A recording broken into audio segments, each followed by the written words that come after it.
Tudo aconteceu muito rápido. Em poucas horas, uma promessa se transformou em sua maior queda. Agora, restava apenas uma dúvida. Ainda existe um caminho de volta? Essa é a história de São Pedro. Pedro era apenas um simples pescador. Sua vida acontecia entre as redes, os barcos e o mar da Galileia. Até que um dia, Jesus passou por ali e fez um convite que mudaria tudo. Segue-me. Naquele momento, Pedro deixou para trás aquilo que conhecia, não porque compreendia todos os planos de Deus, mas porque confiou em quem o chamava.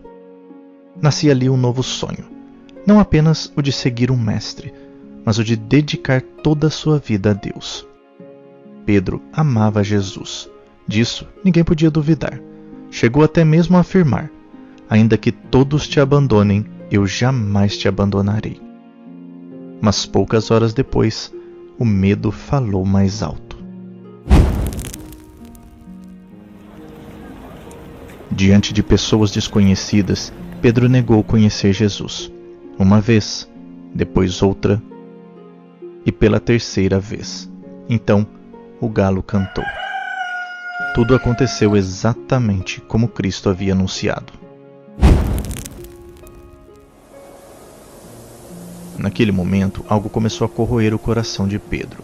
O peso da culpa, a vergonha, o arrependimento. Pedro já não precisava que alguém o acusasse. Seu próprio coração fazia isso. Talvez pensasse que havia perdido para sempre a confiança de Jesus. Porque existem erros que parecem grandes demais para serem reparados. Naquele momento, Pedro tinha uma escolha: permanecer preso ao próprio erro ou permitir que Deus escrevesse um novo capítulo. Porque existe uma diferença entre reconhecer o pecado e acreditar que somos definidos por ele.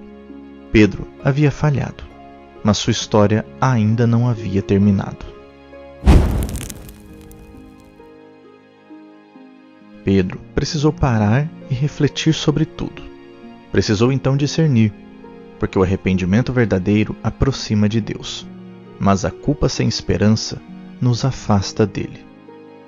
Quantas vezes também pensamos: depois do que fiz, Deus não pode mais me querer. Já falei vezes demais, não adianta tentar outra vez. Mas essas vozes não conduzem ao caminho da conversão, conduzem ao desespero. Pedro precisou de coragem. Coragem para olhar novamente para Jesus. Coragem para não fugir do seu amor. Coragem para acreditar que a misericórdia era maior do que a sua queda. Porque pedir perdão exige muito mais coragem do que fingir que nada aconteceu. O caminho de volta não aconteceu de uma só vez.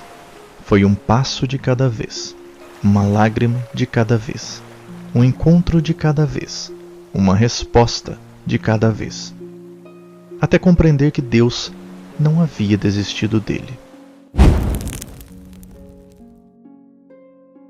Se Pedro tivesse desistido por causa da própria queda, jamais teria experimentado a misericórdia de Cristo. Foi a perseverança que aprendemos no episódio anterior com Santa Mônica que o manteve caminhando, mesmo carregando a dor do próprio pecado. Porque ninguém recomeça permanecendo parado. É preciso continuar caminhando, mesmo quando tudo dentro de nós diz para desistir. Então chegou o momento que mudaria tudo. Jesus não perguntou: por que você me negou? Perguntou apenas: tu me amas? 3 vezes Pedro o negou. 3 vezes Jesus lhe daria a oportunidade de responder. Não para humilhá-lo, mas para restaurá-lo. Porque Deus não apaga o nosso passado, mas pode transformar o nosso futuro. Recomeçar não significa fingir que nunca caímos. Significa permitir que Deus nos levante. Sempre que voltamos para Ele, existe um caminho de volta. Talvez o maior erro de Pedro não tenha sido negar Jesus, mas acreditar, ainda que por alguns instantes, que aquela queda seria o fim de sua história. E quantas vezes fazemos o mesmo? Caímos em um pecado, desanimamos na oração, voltamos ao mesmo vício, fracassamos mais uma vez. E começamos a acreditar que Deus já desistiu de nós. Mas Cristo continua fazendo a mesma pergunta: Tu me amas? Porque a misericórdia de Deus não procura pessoas perfeitas, procura corações dispostos a voltar. Pedro não se tornou santo porque nunca caiu. Tornou-se santo porque nunca deixou que a queda fosse a última palavra. Ele voltou, foi restaurado, recebeu novamente sua missão e dedicou toda a sua vida ao anúncio do Evangelho. São Pedro nos recorda que nenhuma queda é maior que a misericórdia de Deus. Sempre que existe arrependimento sincero, existe também um recomeço.